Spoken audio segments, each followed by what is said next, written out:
makhluk hidup lainnya. Satu, Tuhan memberikan makan binatang-binatang, juga burung gagak. Lagi-lagi harus saya ingatkan Bapak Ibu. Binatang-binatang ini tidak nyangkul loh Bapak Ibu, nggak sekolah loh. Nggak punya gelar mereka ini. Apalagi burung-burung juga. Nggak punya skill mereka ini. Tapi Tuhan pelihara. Mungkinkah kita tidak dipelihara oleh Tuhan? Yang notabene kita diciptakan lebih mulia daripada ciptaan yang lain. Tidak mungkin kita tidak pelihara. Sesulit apapun usaha pekerjaan bisnis kita.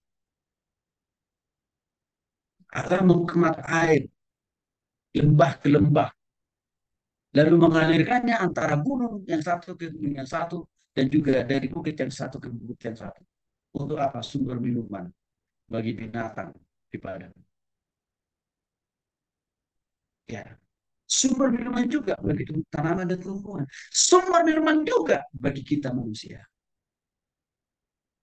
Jelas nih Bapak Ibu ya. Nah, karena kalau kita lihat, ya, tidak ada satu manusia bisa membuat air dari nol menjadi ada. Nggak ada, nggak tahu. Yang dilakukan oleh manusia di zaman ini hanya apa? Proses pendistribusian aja. Proses pendistribusian air itu dari satu tempat ke tempat yang lain. Atau apa? Pengolahannya. Itu yang dilakukan. Tidak ada yang membuat air itu dari nol menjadi ada. Tuhan, Allah menciptakan penghuni yang tinggi. Tempat tinggal apa? Hewan, kambing, ya,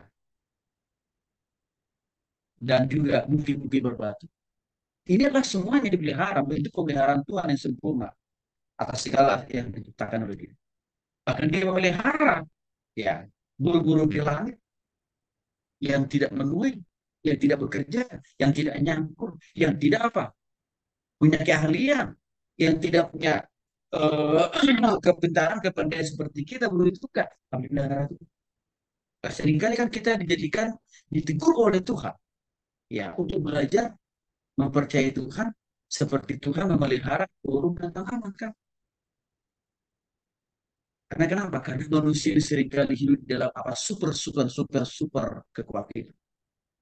Dia lupa, ya, kekhawatiran itu tidak menambah juga, ya, tidak menambah berkat buat kita, juga tidak mengurangi hubungan persoalan kita, enggak, tapi apa, menambah masalah. Maka Tuhan bila selalu katakan, belajarlah dari burung itu, belajarlah dari bunga bakung, tidak bekerja, tidak berkarya, tidak punya keahlian, tidak punya skill, tidak punya kepintaran, bahkan tidak punya akal dan pikir seperti manusia, tapi dia saya pelihara, kata Tuhan. Artinya Tuhan mau mengatakan, menjelaskan kepada kita, pemeliharaan Tuhan itu jauh lebih sempurna bagi kita Bapak, dibanding daripada ciptaan-ciptaan yang lain. Nah, bukti-bukti lain karya pekerjaan Allah itu adalah dia memelihara semua bangsa. Contohnya Tuhan yang punya kerajaan, dia yang memerintah segala bangsa. Jadi kalau ada pun presiden-presiden di semua negara, tetap Tuhan juga yang bekerja berkarya otoritas di dalam hati dan pikiran setiap para presiden itu. Dia juga yang menumbuh kembangkan setiap bangsa.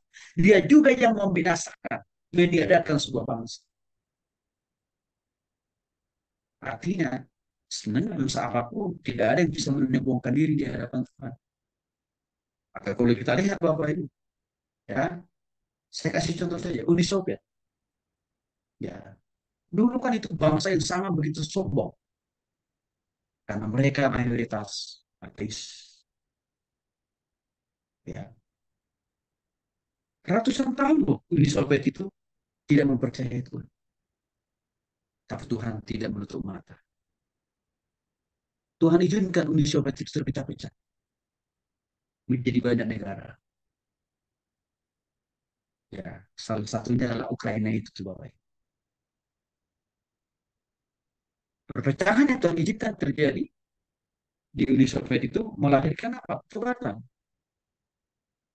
Sehingga sebagian dulu warga negara, karena Uni Soviet itu ateis kan, banyak di antara mereka hanya mengambil posisi percaya kepada ada sebagian Katolik, ada sebagian Protestan. Nah ini contoh bagaimana Tuhan juga mengendalikan tumbuh kembangnya sebuah bangsa. Ya. Nah, Allah menetapkan wilayah dan batasan suatu bangsa dan negara. Ya. Dan juga dia menetapkan batasan batasan masalah persoalan pergumulan penderitaan penganiayaan dialami oleh umat pilihannya. Tuhan kasih batasan juga.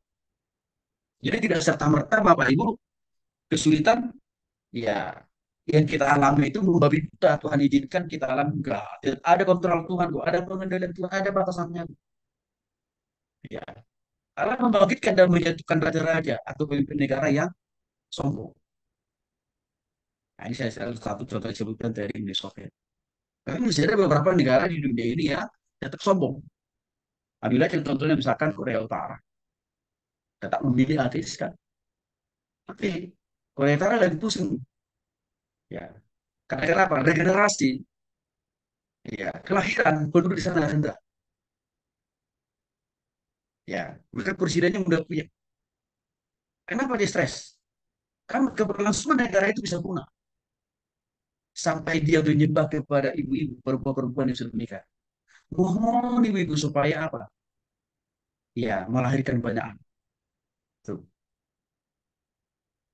Ya. Jadi artinya apa? Tuhan bekerja di balik semua itu. Ya. Nah, termasuk juga misalkan yang lagi sedang berperang sampai hari ini, Israel dengan Hamas. Ya, semuanya berubah. Dulu rasanya Hamas itu begitu susah dihadapi oleh Israel. Tapi rupanya itu bahwa momentumnya Tuhan membereskan semuanya itu. Soalnya tujuannya Israel apa? Mau ada dua pilihannya. Mereka mau menolkan Hamas itu, lalu membiarkan Presiden Palestina menguasai total daerah-daerah Hamas yang dulu dikuasai. Itu salah satu tujuan Israel. Tapi ada tujuan yang kedua.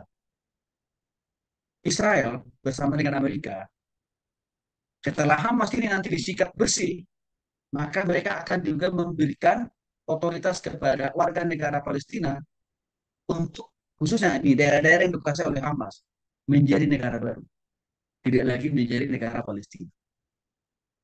Dua misi itu yang saya tangkap, yang saya lihat maksud dari Israel dan Amerika kenapa mau dihapus total pengaruh Hamas. Ya, artinya di situ Tuhan juga turut bekerja. Nah, contoh lain misalkan mimpi Nebukadnezar tentang nubuatan terhadap kejadian sejarah yang akan terjadi bagi bangsa-bangsa.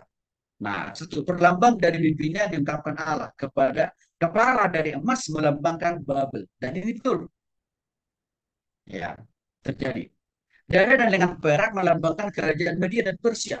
Ini terrealisasi juga. Ya, perut dan pinggang tembaga melambangkan Yunani. Nyata juga waktu itu terjadi. Paha dari besi, ya, menandakan kekuatan, melambangkan kekaisaran Romawi yang dominan pada zaman itu. Ya, kaki dari campuran besi dan tanah liat melambangkan cabang semprasa dari kekaisaran. Nah, jadi artinya begini, Tuhan bisa berkarya menyampaikan maksudnya dan tujuannya itu lewat mimpi. Dan itu memang Tuhan kerjakan. Tapi harus ingatkan juga Bapak Ibu, tidak semua mimpi loh ya. Yang kita alami itu pasti selalu menjadi cara Tuhan, jalan Tuhan untuk menyampaikan sesuatu kepada kita. Enggak semua mimpi. Karena hari ini banyak orang Kristen kadang-kadang juga ya mimpi yang baik pun, mimpi yang negatif pun ya diimani itu adalah dari Tuhan. Enggak.